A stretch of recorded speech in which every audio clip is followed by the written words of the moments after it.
Ang negosyong pag-aalaga ng baboy ay di biro. Seryosong trabaho ito. Pero kung ikaw ay handang magsumikap at magtiyaga, magandang kabuhayan ang dulot ng mabuyan.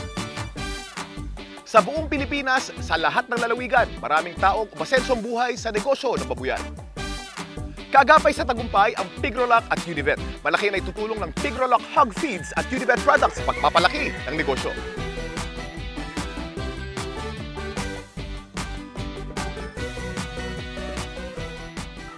Ikaw naman, Manang Rosario, ano naman ang sikreto mo na umasinso sa babuyan mo? Sikreto? Wala naman.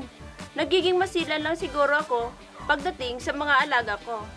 Saan ka ba mangsilan, Mare? Sa lahat ng bagay, pagdating sa mga alaga ko, alagang-alaga ko sila.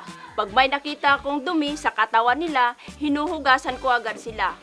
Kasi pag nakain nila ang mga yaon, baka magkasakit sila. Laging ayos ang lahat. Piling-pili ko ang supplies na gamit ko sa babuyan ko. Pagdating sa feeds, talagang pinipili ko ang pinapakain ko sa alaga ko.